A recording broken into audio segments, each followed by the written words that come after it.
I'll have a number of statements and questions for the record. I know we have this 5-minute time limit, and I look forward to reading most of your answers. As to Iran, you knew I would do that. As to Iran, we need to get Europe on our side to impose sanctions, whether or not they view those as sanctions because they don't like the Iran deal or because they don't like Iran's other non-nuclear policies. I want to thank you for bringing to the attention of our European friends the assassinations that Iran has been responsible for in Europe. I know you face some pushback on that, but whether it's the death in Bulgaria in 2012 by the assassination of Hezbollah, an Iranian surrogate, or whether it's the death just last year in Istanbul, or whether it's the Netherlands assassination of an advocate for the Arab minority in Iran. There are assassinations in Europe. And you should know that sitting right there, Secretary Kerry told this committee that it is fully consistent with the JCPOA for the United States to impose sanctions on Iran for their non-nuclear wrongdoing, including sanctions against the Central Bank of Iran. I'd only wish that you had gone, that the administration had gone to Europe urging sanctions for that reason, rather than asking them to repudiate the JCPOA. I want to associate myself with the ranking member as to the issue of resources, and particularly ask you to focus on appointing an East Asia and South Asia Assistant Secretary.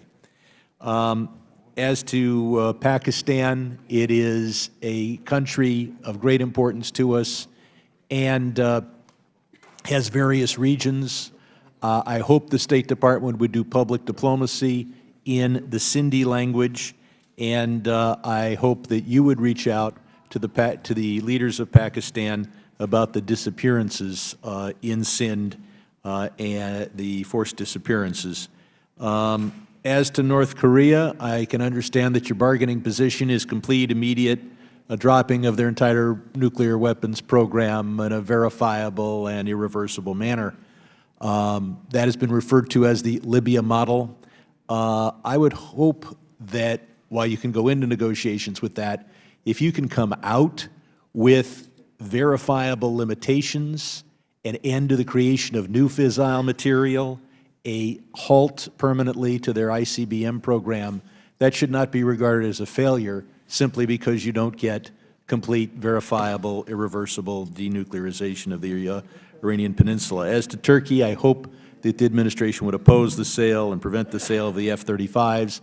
They are not a weapon to be used against terrorists. They're a weapon to be used against Greece.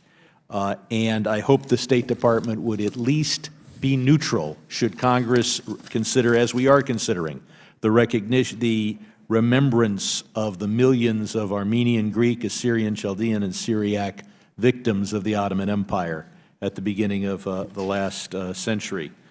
As to our trade deficit with China, that grew from 309 to 337 in the first year of the administration, and I hope that we don't see a shuffle where we continue to import oil, then China buys our oil and natural gas, and then we're told, well, we've done something about the trade deficit.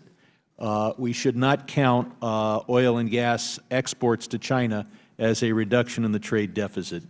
I would hope that when you talk to President Sisi, you urge him to protect the Christian minority and note that only 53 permits have been issued to renovate or build churches when over 5,500 applications have been made. One question for an oral response or a quick response, and that is, can we meet our challenges around the world with a 30% cut in the foreign aid budget?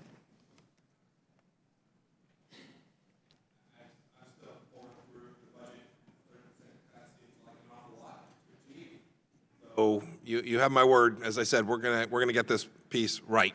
I assure you. And I want to comment on one other. I am close to making a number of significant announcements about new members of the team. Assistant Secretary for East Asian Affairs and South Central Asia amongst them.